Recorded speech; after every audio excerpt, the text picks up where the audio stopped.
15절에서 24절 말씀. 오늘 본문 말씀은 태어나서 죽을 때까지 거의 들어보기 어려운 그런 본문의 말씀입니다. 에스겔 24장 15절에서 24절의 말씀을 우리 함께 같이 읽어보도록 하겠습니다. 구약성경 1189면 에스겔 24장 15절에서 24절 천천히 한번 읽겠습니다. 시작. 여호와의 말씀이 또 내게 임하여 이르시되 인자야, 내가 내 눈에 기뻐하는 것을 함부로 쳐서 빼앗으리니 너는 슬퍼하거나 울거나 눈물을 흘리거나 하지 말며 죽은 자를 위하여 슬퍼하지 말고 조용히 탄식하며 수건으로 머리를 동이고 발에 신을 신고 입술을 가리지 말고 사람이 수산집에서 먹는 음식물을 먹지 말라 하십니다. 내가 아침에 백성에게 말하였더니 저녁에 내 아내가 죽었으므로 아침에 내가 받은 명령대로 행하네. 백성이 내게 이르되 내가 행하는 이 일이 우리와 무슨 상관이 있는지 너는 우리에게 말하지 아니하겠느냐 하므로 내가 그들에게 대답하기를 여호와의 말씀이 내게 임하여 이르시되 너는 이스라엘 족속에게 이르기를 주 여호와의 말씀에 내 성소는 너희 영광이요 너의 눈은 기쁨이요 너희 마음의 아픔이 되거니와 내가 더럽힐 것이며 너희의 버려둔 자녀들을 칼 앞에 엎드려지게 할지라. 너희가 이스라엘이 행한 바와 입술을 가리지 아니하며 사람의 음식물을 먹지 아니하며 수건으로 머리를 동인 채 발에 신을 신은 채로 두고 슬퍼하지도 아니하며 울지도 아니하되 죄악중에 패망하여 피차 바라보고 탄식하리라. 이같이 에스겔이 너희에게 표징이 되니 그가 행한 대로 너희가 다 행할지라. 이 일이 이루어지면 내가 주 여호와인 줄을 너희가 알리라 하셨느니라. 아멘. 표시를 해두시고요. 39장 25절 한 절만 더 읽도록 하겠습니다. 39장 25절 1214면 에스겔 39장 25절 함께 읽습니다. 시작. 그러므로 주 여호와께서 이같이 말씀하셨느니라. 내가 이제 내 거룩한 이름을 위하여 열심을 내어 야곱의 사로잡힌 자를 돌아오게 하며 이스라엘 온 족속에게 사랑을 베풀지라. 아멘. 하나님 감사합니다. 오늘 우리에게 꼭 필요하신 말씀, 우리를 살리려고 하시는 말씀을 예배하여 주신 줄 믿습니다. 주여, 우리가 겸손하게 주의 말씀에 귀 기울이게 하시고 살기 위하여 주의 말씀에 충종하게 하여 주셔서 살리는 말씀, 살려지는 말씀, 우리의 인생이 바뀌는 말씀 되게 하여 주시고 하나님의 말씀이 우리 사랑하는 성도들의 상하고 찢기고 속상한 마음의 삶의 위로의 말씀이 되게 하여 주시옵소서. 우리 구주 예수 그리스도의 이름으로 기도합니다. 아멘. 오늘 하나님의 말씀의 제목이 우리의 선택이라고 하는 제목으로 하나님의 말씀을 증거하려고 합니다. 우리의 선택. 에스겔은 결혼을 했습니다. 그리고 예레미야는 하나님께서 결혼하지 말라고 하셔서 총각으로 지냈고요. 이사야도 결혼을 했습니다. 그런데 하나님께서는 오늘 본문 말씀인 에스겔의 아내를 데려가시는 그런 사건이 있습니다. 오늘 하나님의 에스겔의 아내를 데려가신 사건을 통해서 오늘 무엇을 말씀하시는지를 깨닫는 은혜의 시간이 되기를 바랍니다. 특별히 에스겔서의 말씀을 읽기 전에 에스겔서의 말씀이 어떻게 되어 있는지를 모르고 설교를 듣거나 읽으면 절대로 무슨 말인지가 이해가 안 됩니다. 그래서 에스겔에 대해서 좀 설명을 좀 드리겠습니다. 이사야, 물론 이제 수요일 금요일 날 오신 분들은 제가 설명을 드렸기 때문에 이해가 되실 텐데 오늘 주일 날 말씀을 잘 듣는 분들을 위해서 조금만 제가 첨언을 좀 하겠습니다. 하나님께서 이사야라고 하는 선지자를 보내셔서 내가 너희를 참다 못해서 멸망시킬 거야.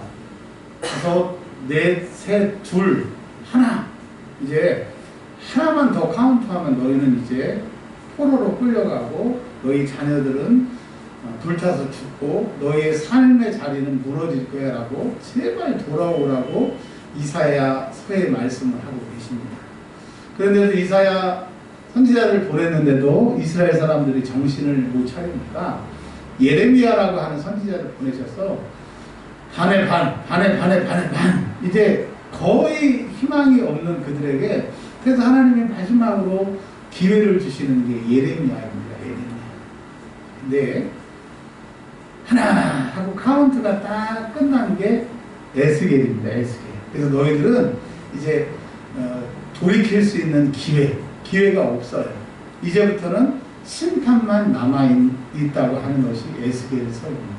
자, 기억하세요. 에스겔서는 이미 이제 회개할 수 없고 그 회개할 기회가 끝난 그런 시점에서 에스겔서를 주신 말씀이고, 이것은 마치 남편이 아내에게 당신 그렇게 하면 우리 이혼해 라고 여러 번 얘기했는데도 아내가 똑같이 잘못을 하게 돼서 남편이 오늘부터 우리 이혼이야. 자, 여기 이혼장 여기 있어. 가지고 나가.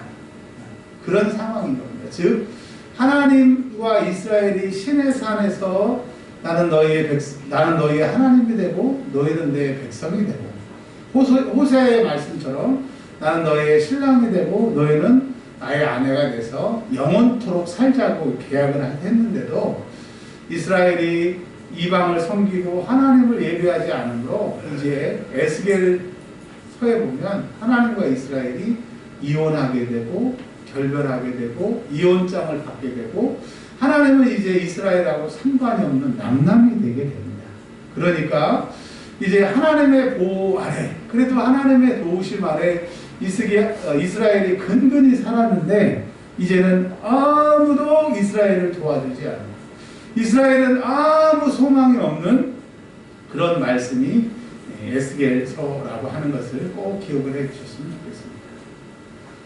오늘 본문 말씀 일평생 신앙생활 해도 오늘 본문 말씀을 통해서 설교 들을 기회가 거의 없는 사람들이 관심 기울이지 않는 별로 재미없는 이게 왜 여기에 들어가 있나 그런 난해한 이야기지만 처음 제가 설명드렸던 것처럼 그런 상황을 가지시고 오늘 본문에 들어가시면 이해하시기가 좋을 것 같습니다.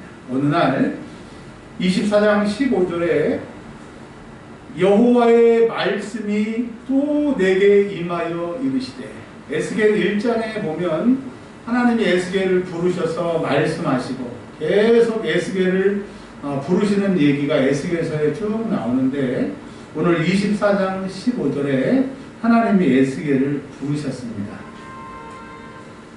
그러면서 하나님이 뭐라고 말씀하셨냐면 16절에 하나님은 에스겔을 인자라고 자꾸 부르세요. 하나님이 다니엘과 에스겔과 이 두 사람, 이 사람들을 인자라고 부르셨어요.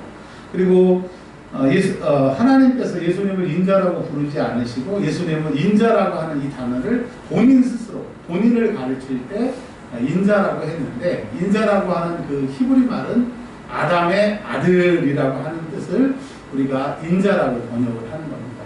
즉 아담의 아들이라고 하는 것은 뭐예요? 하나님이 아담을 만드시고 그 아담을 통해서 태어난 연약한 인간.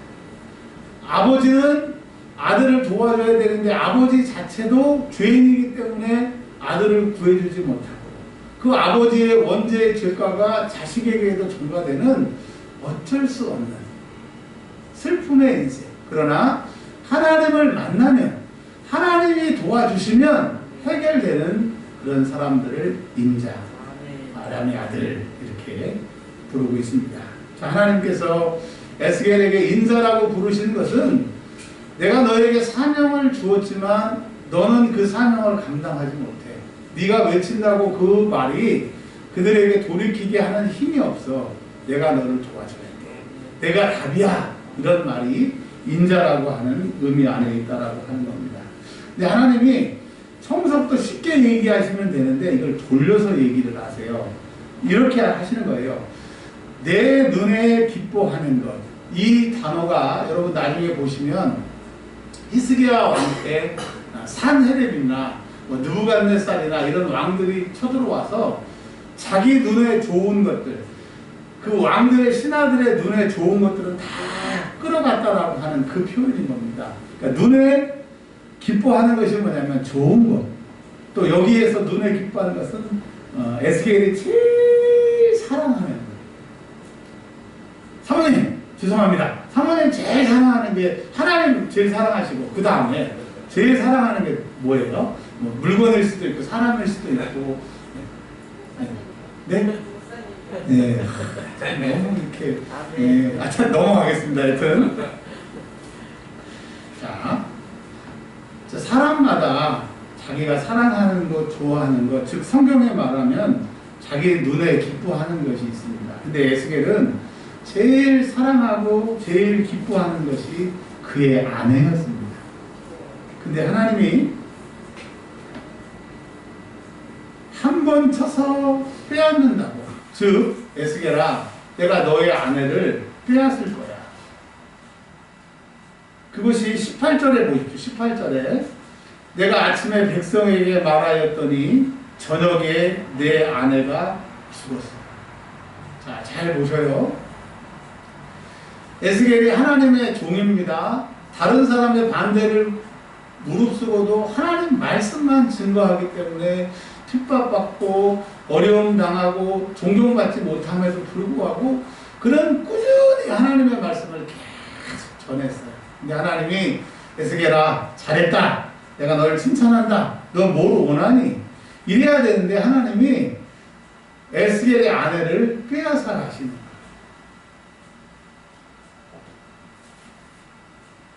자, 우리가 만약에 여러분이 제일 사랑하는 것, 제일 좋아하는 것을 하나님이 뺏어갔다고, 다른 것이 뺏어간 게 아니라 하나님이 오늘 보시면 한 번 쳐서 빼앗는다고 주님이 말씀하신 거예요. 에스겔한테. 여러분 혹시 이제까지 살면서 여러분이 제일 사랑하는 것들을 빼앗긴 경험이 있지 않습니까? 또 하면 뺏길 것 같은. 근데 그게 하나님이 뺏어갔다라고 하는 것을 여러분이 그렇게 생각한다고 하면 얼마나 기가 막히겠어요. 보통 사람 같았으면 나 선지자 안 해. 나 선지자 때려쳐. 내가 이렇게 충성했는데 하나님이 뭐 이래? 이랬을 거예요. 근데 하나님이 17절에 이런 상황인데도 뭐라고 말씀하셨냐면 죽은 자들을 위하여 라고 하는 이 말은 에스겔의 아내에도 포함이 되고 나중에 이스라엘 사람들이 전쟁에 포로로 끌려가고 적군에 의해서 죽게 된 두 가지를 포함한 의미입니다. 즉 슬퍼하지 말래요. 물론 이제 이스라엘 사람들이 포로로 끌려가서도 슬퍼하지 말지만 에스겔에 적용하면 자기 아내가 죽는데 슬퍼하지 말래요. 하나님 뭐 그래요. 사랑하는 아내를 뺏어가셨어요. 그리고 그 아내가 죽었으니 얼마나 슬퍼해요.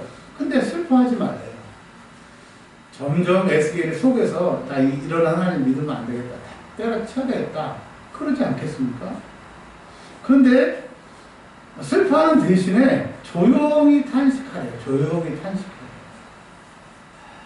그리고 수건으로 머리를 동이고 발에 이스라엘 사람들은 사랑하는 사람들이 죽었을 때 옷을 찢고 머리를 풀어 헤치고 막 그냥 미친 사람들처럼 통곡을 하는데 수건에 머리에 쓰라고 그랬으니까 머리 산발하지 말라고 하는 것이고요.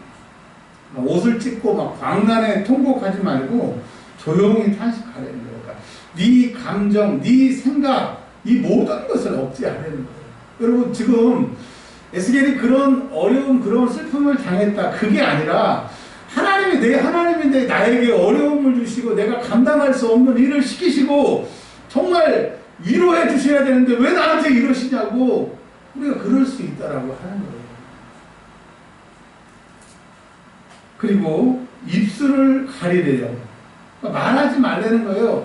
다른 사람들한테 왜 그런지 뭐라고 이렇게 얘기하지 말래요. 그러니까 너무 슬퍼요, 너무 속상해요 하면 좀 나을 텐데 그냥 입을 다물고 있으라는 거예요.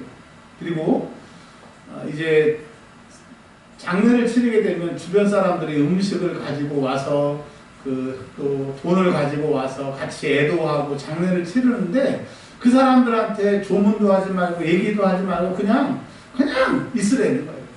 이게 말도 안 되는 거죠. 하나님이 뭐 이거는 허락하시고 이거는 하지 말라고 그러면 되는데, 아니 장례를 치러야 되는데 손님들이 왔는데 아무 말 하지 말라고 그러고, 음식도 그 사람들이 가져온 거 먹지도 말라고 그러고, 머리도 풀지 말고 슬퍼하지도 말라고 그러고, 울지도 말라고 그러고, 아니 하나님이 왜 내 사랑하는 아내를 뺏어가서 내 눈에 좋은 것을 뺏어가서 그래놓고 미안하다, 내가 더 좋은 거를 줄게, 내가 위로해 줄게, 그런 게 아니에요. 그러니까 여러분, 이 얘기는 우리의 상황이 이럴 때 그 누구도 정답을 말해주지 못한다고 하는 거예요. 내가 아무리 생각해도 그 문제를 해결할 수 없기 때문에 하나님 앞에 나아가야 왜 그랬는지, 왜 하나님이 이렇게 하시는지를 알 수 있다고 하는 거예요. 첫 번째, 여러분 우리가 우리 인생을 여기까지 살아왔어요. 뭐 뜻하지 않는 수술도 하고 뜻하지 않게 사업도 어려움을 당한 사람도 있고, 사람마다 다 인생의 굴곡이 있어요. 또 사람마다 정말 사랑하는 사람들을 잃은 그런 아픔도 있을 거라고 하는 거예요. 근데 우리는 그래도 하나님 뜻이 있겠지, 하나님이 아시겠지, 근데 왜 그러실까? 그냥 우리는 그냥 괴로워하고 답도 모르고 여기까지 죽은 고래가 물에 떠밀려 오듯이 이 바닷가 밑에까지 떠올려 온 거예요. 근데 하나님 오늘 뭐라고 그러시냐면, 너 인생에 궁금한 게 있니? 너 인생에 해결되지 않는 게 있니? 네가 물어본 게 있니? 물어볼 것이 있니? 나를 원망하고 싶은 것이 있니? 나한테 와. 하나님 말씀하십니다. 여러분 이제 그냥 괴로움을 당하고 또 버티고 이러지 마시고, 하나님 저한테 왜 그러셨어요? 하나님 왜 그러시는 거예요? 하나님 뭐예요? 하나님 앞에 나와 여러분의 문제를 해결받을 수 있도록 남은 시간을 사용하시기를 바랍니다. 근데 그 이유가 에스겔이 물어봤을 거 아니에요. 하나님, 내가 하나님이 이렇게 열심히 하는데 내 아내를 왜 데려갔어요? 그랬더니 21절에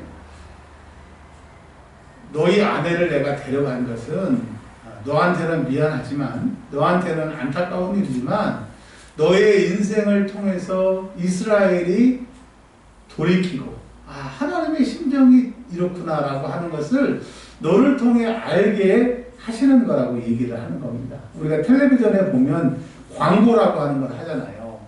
그 물건을 잘 소개하기 위해서 광고를 만들어서 그 광고로 그 물건을 홍보하듯이 에스겔의 인생은 지금 하나님을 버리고 하나님에게 이혼당한 아무도 돌볼 수 없는 이스라엘 백성들에게 그 광고를 하는 거예요. 자, 이 에스겔 선지자가 자기 아내를 빼앗긴 것처럼 이제 너희에게 어떤 일이 일어날 것이냐. 21절, 너는 이스라엘 족속에게 이르기를 주 여호와의 말씀에 내 생소는 너희 세력의 영광이요 너희 눈의 기쁨이요 너희 마음의 아낌이 되거니와. 자, 이스라엘 백성들은 솔로몬의 그 봉헌 기도에도 있는 것처럼 적군이 쳐들어올 때 우리가 이 전에서 기도하면 우리의 죄를 사하시고 적군을 멸해달라고 솔로몬이 봉헌 기도를 드리잖아요. 그 이스라엘 백성들은 이 에스겔서에 올 때까지 전쟁이 일어나면 기도하고, 전쟁이 일어나면 회개하고, 전쟁이 일어나면 예루살렘 성전에서 하나님 앞에 부르짖고 문제를 해결받으려고 했는데, 하나님이 오늘 21절에 뭐라고 그러시냐면 너희 성전은 이제 21절에 내가 더럽힐 거야. 즉 너희의 성전은 서 있어도 거기서 제사 드리는 거, 예배 드리는 거, 번제 드리는 거 나하고는 전혀 상관이 없어. 너희가 뭘 하든지 나하고 상관이 없어. 즉 하나님이 에스겔의 아내를 데려가시는 것은 이제 내가 너희에게 이혼장을 던져주고 너희들이 무슨 제사든지 무슨 기도를 하든지 나하고 상관이 없다라고 이혼장을 이스라엘에게 던져주신 거예요. 여러분 오늘 왜 우리가 이 말씀을 들어야 됩니까? 하나님은 오늘 우리에게 기회를 주신 거예요. 우리는 이제까지 하나님도 섬기고 세상도 섬기고 내 기분, 내 뜻, 내 환경대로 여러 가지를 믹서해서 내가 여기까지 왔어요. 여기까지 왔는데 하나님이 이사야와 에레미야와 오늘 에스겔을 통해서 이렇게 말씀하신 거예요. 너희 결단해라. 너희가 주일마다 예배를 드리고 어려울 때마다 나에게 기도하는데 너희 지금 삶의 변화가 없고 응답도 없고 그냥 계속 신앙생활하지 달라질 기미가 보이지 않지 않느냐. 혹 너희의 기도가 너희의 예배가 내가 인정하지 않아서 그렇게 너희는 열심히 기도한다고 너희는 열심히 예배한다고 하지만 나하고 상관없는 것이 아니니 하고 좀 물어보시는 거예요.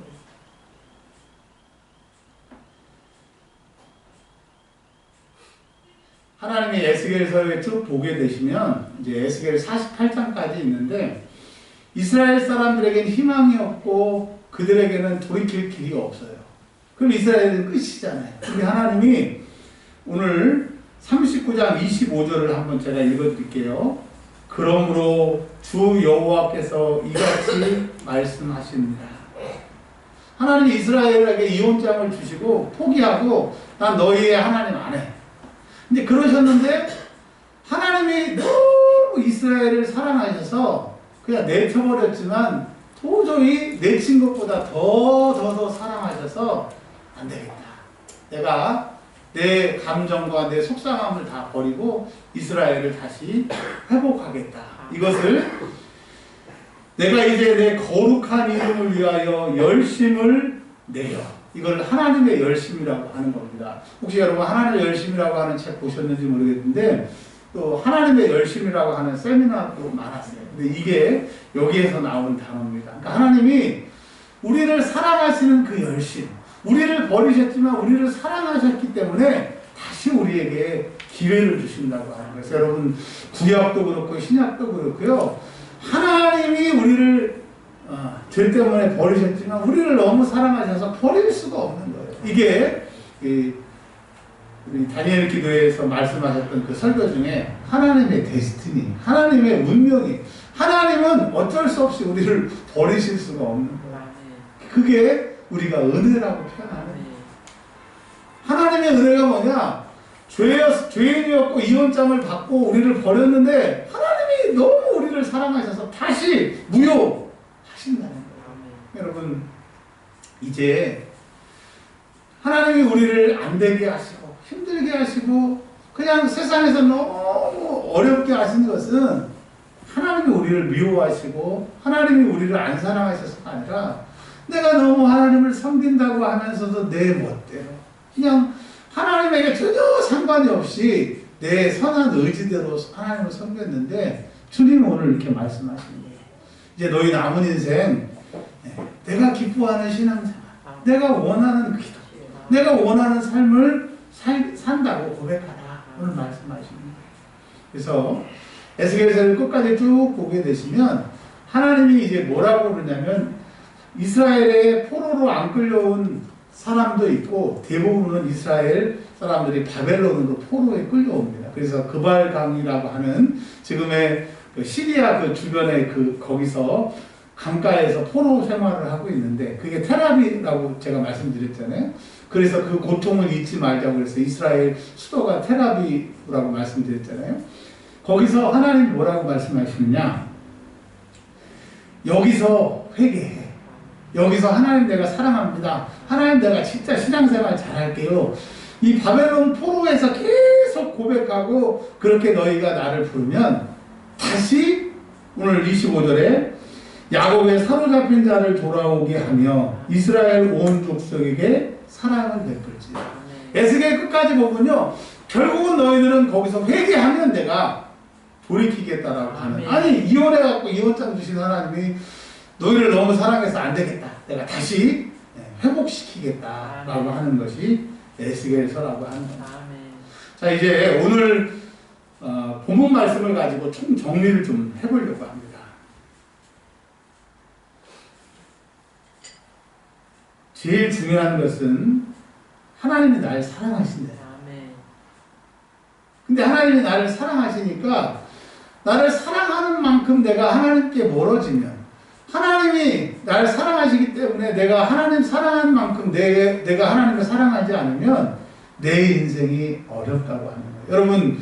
여러분 하는 일이 잘 안 됩니까? 지금 뭐 잠이 잘 오지 않습니까? 막 너무 속상하고 너무 괴롭습니까? 사람들이 너무나 괴롭힙니까? 뭐 직장이나 경제적인 것들, 미래의 불안들, 모든 것이 여러분을 괴롭힙니까? 왜 괴롭히느냐? 우리가 하나님을 사랑하지 않으니까 하나님께서 나에게 돌아오라고 삶을 통해서 우리에게 교훈하고 계시는 거예요. 여러분 어려우세요? 그러면 이제 주께로 돌아오세요. 여러분 힘드세요? 이제 하나님 앞으로 나오시기를 바랍니다. 하나님은 우리가 망하고 하나님을 떠나고 죄 짓는 것이 하나님의 뜻이 아니라 돌이키시기를 원합니다. 그래서 오늘 여러분 우리가 이제 바벨론이나 어느 나라에 포로로 끌려가지는 않았지만 뭐 말이랄 카드를 메꿔야 되는데 카드 메꿀 돈이 없다. 그럼 여러분 지금 바벨론에 살고 있는 거예요. 내일 출근해야 되는데 출근하는데 직장의 상사나 동료나 뭐 부하 직원이 있다고 하면 그 사람들 때문에 너무 어려워. 말도 못 알아먹고 내가 얘기해도 너무나 힘들게 해. 그런 교수님도 있을 수 있고요. 뭐 내가 차를 탔는데 차 타는 사람들 승객 안에 그럴 수도 있더라고요. 그냥 오늘뿐만 아니라 지난주에도 그랬고 오늘도 그랬고 앞으로도 그럴 것 같다. 여러분 하나님이 여러분에게 사인을 보내시는 거예요. 이게 더 이상 맞지 말고 터지지 말고 괴로워하지 말고 이제 하나님 앞으로 돌아오시길 바랍니다. 돌아오신 다음에 뭐라고 그래야 되냐면 하나님 내가 잘못했습니다. 이스라엘 백성들이 바벨론 포로에서 회개하고 하나님의 이름을 부르고 경비할 때 하나님이 드디어 고레스를 통해서 바벨론 포로를 끝나게 하신 것처럼 우리의 인생에 고난이 끝나는 날이 있어요. 그게 어디냐? 회개가 꽉 차는 날. 내가 하나님만 바라는 날. 하나님이 원하시는 것을 내가 다 해드리는 그날. 여러분 모든 삶의 고통이 끝나는 날. 절대로 두 탕 뛰고 세 탕 뛰고 이랬다고 여러분 삶의 문제가 해결되지 않아요. 내 주변에 좋은 사람에게 조언을 듣는다고 문제 해결되지 않아요. 하나님께로 돌아오세요. 하나님 앞에 독대하세요. 하나님 내가 이거 잘못했습니다. 하나님 내가 이거 잘못했습니다. 이제 돌이킬게요. 우리는 생각하고 돌이키고 고백은 많이 했는데 이제 예배당 문을 열고 밖에 나가면 지난주에 살았던 삶 오늘도 살고 지난주에 했던 말 오늘도 하고 똑같이 살기 때문에 안 달라지는 거예요. 여러분 당장 예배당 밖으로 나가서 오기 전과 오기 후에 인생이 바뀌려고 하면 이제 모든 기준과 모든 것을 하나님 앞에 맞추시기를 바랍니다. 그분만이 우리의 구원이신 거예요. 할렐루야. 네, 이제 두 가지만 간단하게 말씀드리고 마치려고 합니다. 24장 24절 이같이 에스겔이 너희에게 표징이 되리니 이게 뭐냐면 광고라고 하는 거예요. 에스겔의 아내를 내가 빼앗은 것처럼 너희들에게 이스라엘을 빼앗고 예루살렘 성을 빼앗고 너희의 자녀들이 칼에 죽고 너희 아내와 자식들이 포로로 끌려가는 것처럼 그런 일이 일어난다라고 하는 거예요. 여러분 오늘 저도 들었고 여러분도 들었기 때문에 오늘 밤부터 그런 일이 일어날 수 있어요. 그러니까 하나님이 그런 일이 일어나지 않도록 우리에게 오늘 회개의 기회를 주셨기 때문에 오늘 돌이키기를 바랍니다. 하나님이 원치 않는 삶에서 오늘 결단하시길 바랍니다. 일단 한번 따라서 하겠습니다. 주님 나 결단합니다. 주님 나 결단합니다. 주님 나 결단합니다. 주님 나 결단합니다. 정말 이제 고백했으니까 세상에 나가서 결단하는 삶을 살기 시작하면 회복이 일어난다는 거예요. 아멘. 그가 행한 대로 너희가 다 행할지이다. 그러니까 에스겔의 아내가 당했던 것, 에스겔의 아내를 잃었던 그 모든 것을 너희가 다 당할 것이다. 여러분 하나님이 오늘 우리에게 돌이키라고 했으니까 안 돌이키면 에스겔이 당했던 이스라엘이 당했던 그 일을 우리가 당할 수 있다. 어렸을 때 보면 눈치가 없는 자녀들은 꼭 조 터질 때까지 끝까지 고집을 피우는데 지혜로운 자녀들은 똑같이 잘못했는데 때리려고 하는 그 부모님의 눈빛을 딱 발견하고 싹 돌아서는 아이들이 있어요. 여러분, 저도 그런 것 같아요. 저도 하나님 속 끄나서기는 목사지만 그래도 지금까지 저 터지지 않고 여기까지 온 것은 하나님이 때리려고 그러시면 제가 이렇게 눈치가 빨라가지고 안 맞아요. 제가 오늘 왜 설교를 하느냐, 하나님이 조만간에 너 그렇게 살면, 너 그렇게 목표하면, 너 네 맘대로 신앙생활하면 하나님이 때리실 것 같은 것을 내가 눈치를 챘어요. 이 말은 여러분 지금처럼 여러분 하고 싶은 대로 여러분이 했던 것처럼 신앙생활하면 제가 터지는 것처럼 여러분도 터질 수 있다고 하나님이 경고하시는 거예요. 여러분 터지자, 하나님이 우리 때리신다, 그게 핵심이 아니잖아요. 이제 지금까지는 참 터질 만큼 터질 만한 일을 했다고 하면 오늘부터는 이제 싹 돌이켜서 안 터지고 하나님이 사랑하시고 하나님이 길을 열어주시도록 하면 되는 거예요. 그게 뭐예요? 하나님 잘못했습니다. 이제 내가 말씀대로 살아보겠습니다.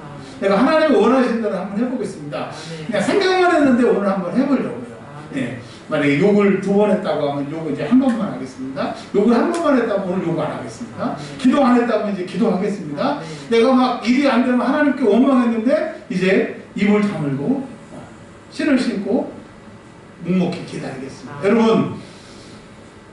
여러분 저와 여러분의 행동이 변화해야 하나님의 말씀을 인정하는 거예요. 우리는 머리로는 인정했지 행위로 인정하지 않았기 때문에 이렇게 터지고 힘들고, 내일 월요일날 오는 거 두렵지 않으세요? 내일 일터에 나가는 게 두렵지 않으세요? 내일 사람 만나는 게 두렵지 않으세요? 우리의 죄과 우리의 과업이었어요. 이제 오늘부터 하나님이 원하시는 그것을 시행하면 우리 삶의 환경이 바뀔 겁니다. 내 살아가는 것들이 이제 바뀔 겁니다. 이 일을 이루어지면 내가 여호와인 줄 너희가 알리라. 이스라엘 백성들은 포로에 끌려가서 터져서 와 하나님이 진짜네 이렇게 했다고 하면 우리는 이 사건을 반면교사로 삼아서 오늘 눈치껏 돌아갑시다. 여러분 기도 안 하는 사람 오늘부터 뭐 해야 돼요? 기도해야 돼요. 예배 드릴 때 기쁨이 없이 예배했던 사람 오늘 어떻게 해요? 이제 앞으로 기쁨으로 예배 드려야 돼요. 염려 많이 했던 사람 이제 세상으로 나가서 어떻게 돼요? 염려하지 말고 기도하세요. 여러분 불안한 것이 떠나가도록 기도하면 이제 불안이 떠나가는 그 순간에 여러분의 기도가 응답이 시작이 됩니다. 우리 오늘 4분만 소리내어서 좀 기도하도록 하겠습니다. 우리 비디오 꺼주시고요. 딱 4분만 기도하겠습니다. 하나님 결단합니다.